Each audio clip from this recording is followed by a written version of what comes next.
Hello guys, welcome to XMS Tutorials. In this video we're doing calculus revision, which is based on cubic functions and the application of calculus. Others call it optimization of calculus. So let's see question 8. It reads, given f of x is equal to minus x cubed plus 6x squared minus 9x plus 4 is equal to x minus 1 squared minus x plus 4.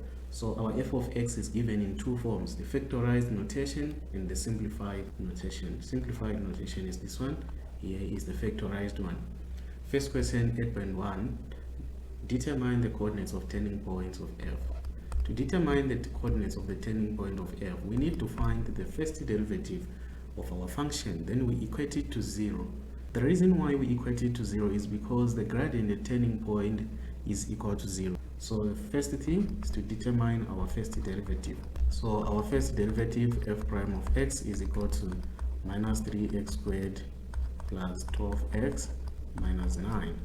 Then we equate it to 0. That is going to be minus 3x squared plus 12x minus 9 is equal to 0. Then we are going to divide by minus 3 throughout. That is going to give us x squared minus 4x plus 3 is equal to 0. Then factors of positive 3, that gives us minus 4. When we add them, that's minus 3 minus 1.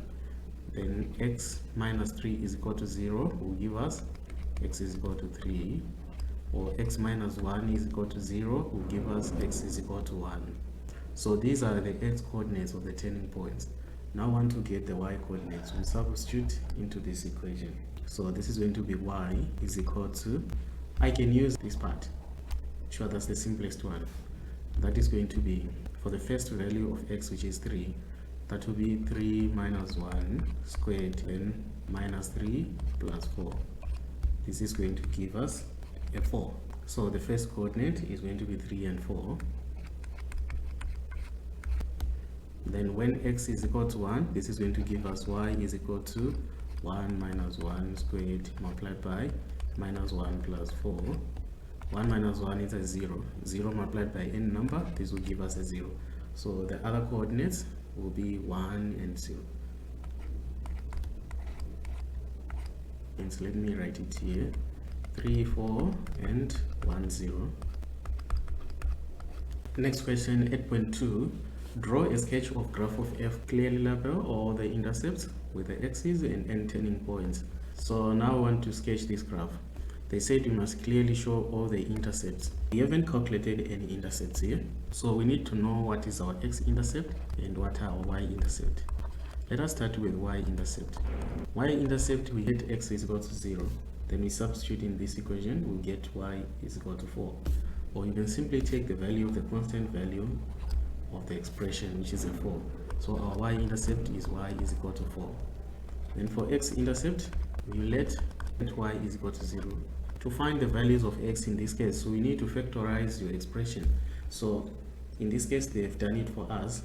The expression is already given in the factorized notation, so we can simply take that and equate it to 0. So that's x minus 1 squared, then minus x plus 4 is equal to 0, like this. Then I can break this one, x minus 1, x minus 1, then minus x plus 4 is equal to 0. Then x minus 1 is equal to 0 will give us x is equal to 1. Same with the following one to get the same. So this is x is equal to 1 twice. Minus x plus 4 is equal to 0 will give us x is equal to 4. Now let's see how we can sketch our graph. So this is our Cartesian plane. Let us start by marking the intercepts. X-intercepts, its x is equal to 1 twice, so we are going to mark it there. If the root is repeated like this, it means the graph is using that point, which is x is equal to 1, as the turning point as well as the x-intercept. Then the next point is 4. And let's go to the y-intercept. Its y is equal to 4, which is here. Then our turning points is 3 and 4. 3 and 4, which is somewhere here. Then the other turning point, 1 and 0, which is here. So you can see it's a repeated root. X is equal to 1 is being used twice. So our graph would be like this. Your graph has to be drawn in a solid line. then you mark it F like this. The question says you need to clearly label the intercepts and the turning points. So this turning point you have to be marked, which is 3 and 4. The other one is visible. We can see that it's 1 and 0. There's no need for marking it there. Let's go to the next question, 8.3. Use the graph to determine the values of k for which minus x cubed plus 6x squared minus 9x plus 4 is equal to k. We have 3 real and unequal roots. So this, in this case, now when our graph not having the repeated root, it must be cutting our x-axis 3 times. So meaning we need to push this one down. If we push this one some units downwards, this turning point will be somewhere here.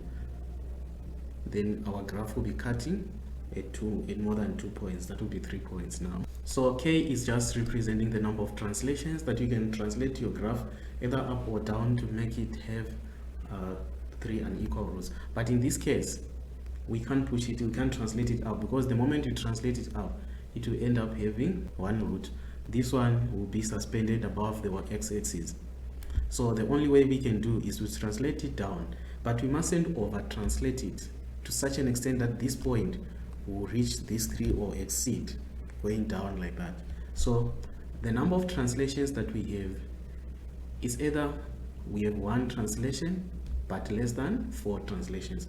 So our values of k, 0 is less than k, which is less than 4.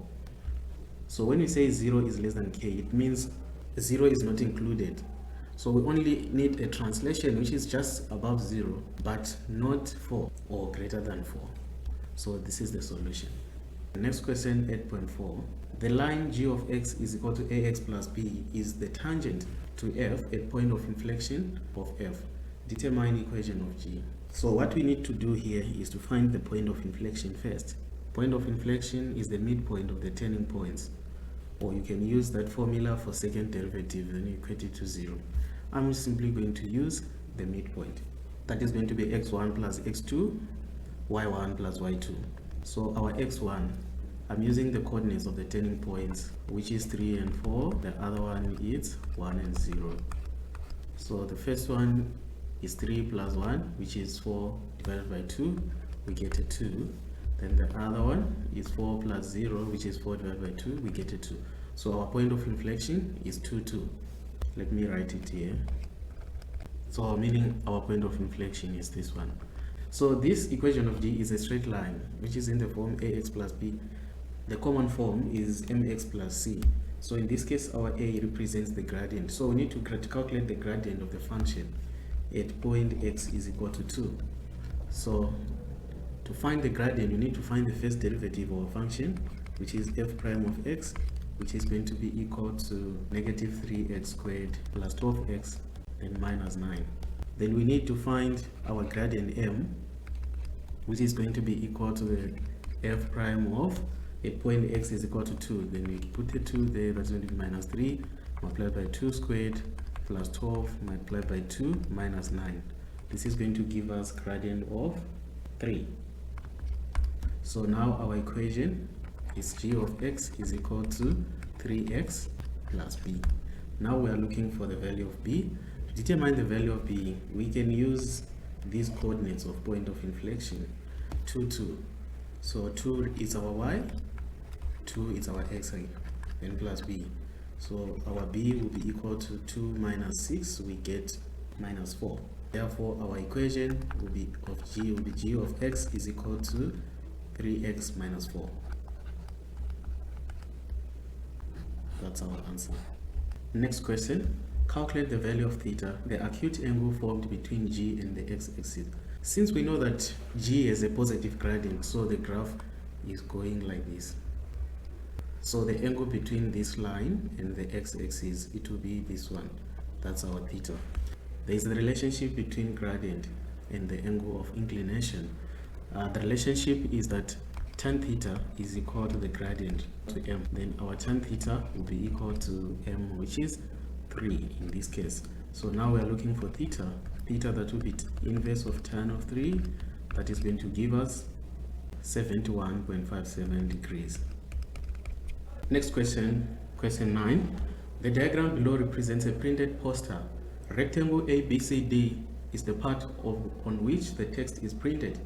This shaded area ABCD is 432 square centimeters, and AD is equal to X centimeters. ABCD is 4 centimeters from the left and right edges of the page, and 3 centimeters from the top and bottom of the page. So we're told that AD, which is this length from here to there, it's X centimeters, meaning BC will be also X centimeters because it's a rectangle. So the first question reads, show that the total area of a page is given by A of X is equal to 3,456 over X plus 6X plus 480. So here we need to find the total length of this page and the total width of the page.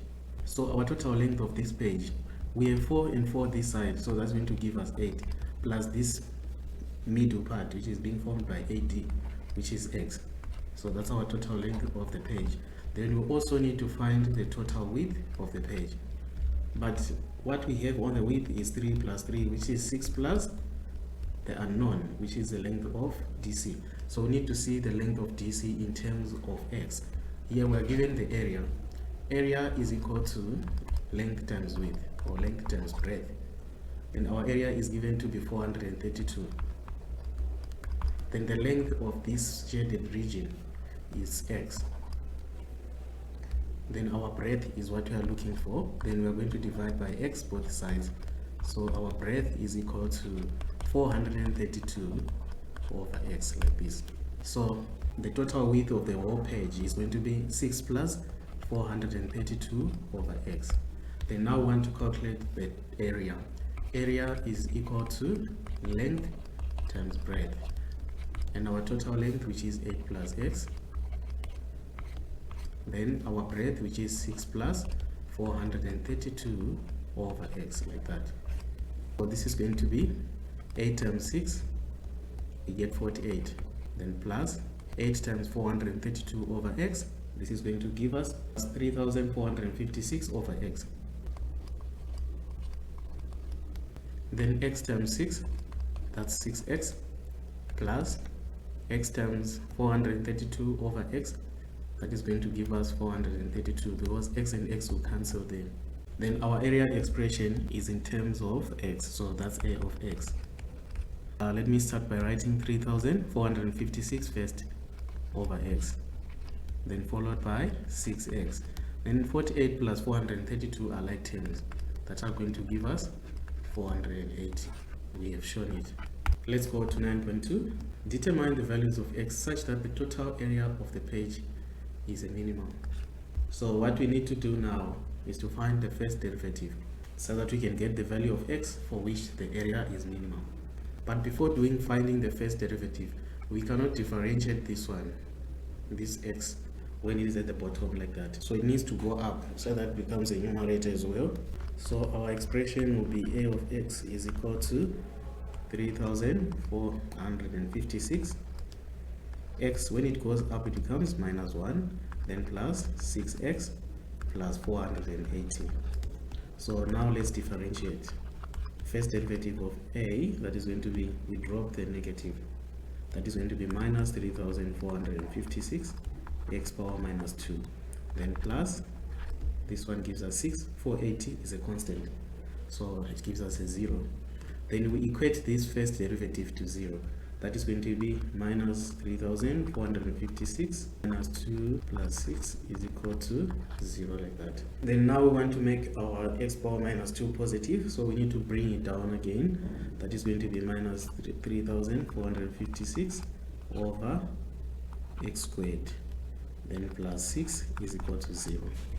We can multiply by X squared throughout.